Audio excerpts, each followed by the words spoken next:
Tinuligsaan ni Jesus ang mga tagapagturo ng kautusan at ang mga Pariseyo. Kahabag-habag kayo, mga tagapagturo ng kautusan at mga Pariseyo, mga mapagkunwari. Hinahadlangan ninyo ang mga tao upang hindi sila makapasok sa kaharian ng langit. Hindi na nga kayo pumapasok, hinahadlangan pa ninyo ang mga nais pumasok. Kahabag-habag kayo, mga tagapagturo ng kautusan at mga Pariseyo, mga mapagkunwari. Inuubos ninyo ang buhay ng mga byuda at ang idinadahilan ninyo ang pagdarasal ng mahahaba, dahil dito'y lalo pang bibigat ang parusa sa inyo.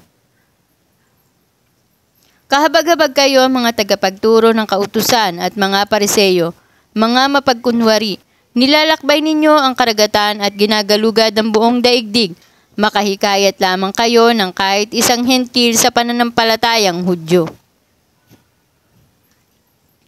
Ngunit kapag ito'y nahikayatan, ginagawa ninyo siyang masahol pa at lalong dapat parusahan sa impyerno kaysa sa inyo. Kahabag-habag kayo, mga bulag na taga-akay. Itinuturo ninyo na kung gagamitin naman ng templo sa panunumpa, walang halaga ito. Ngunit kung ang gagamitin niya sa panunumpa ay ang ginto ng templo, dapat niyang tuparin ang kanyang sumpa. Mga bulag, mga hangal, alin ba ang mas mahalaga, ang ginto o ang templong nagpapabanal sa ginto? Sinasabi rin ninyo na kung gagamitin ninyo man ang dambana sa panunumpa, walang halaga ito. Ngunit kung ang gagamitin niya ay ang handog na nasa dambana, dapat niyang tuparin ang kanyang sumpa. Mga bulag, alin ba ang mas mahalaga, ang handog o ang dambana na nagpapabanal sa handog?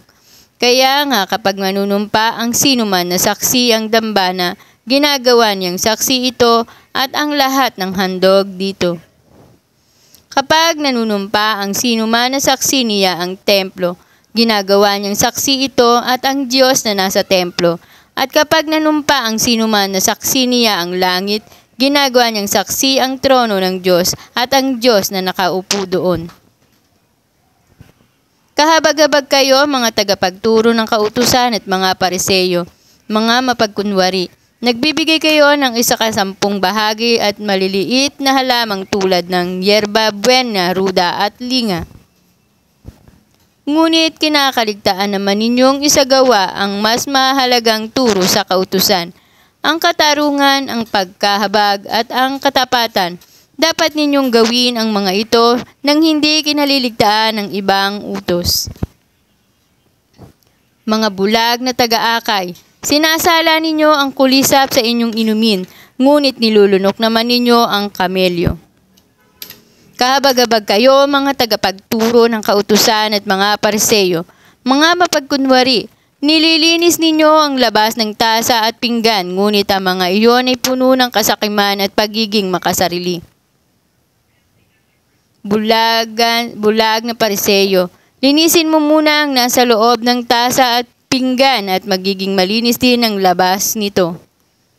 Kahabag-habag kayo, mga tagapagturo ng kautusan at mga Pariseyo, mga mapagkunwari, ang katulad ninyo ay mga libingang pinaputi, maganda sa labas, ngunit ang loob ay bulok at puno ng kalansay. Ganyan-ganyan kayo sa paningin ng tao, mabubuti, ngunit ang totoo ay punong-puno kayo ng mapagkukunwari at kasamaan.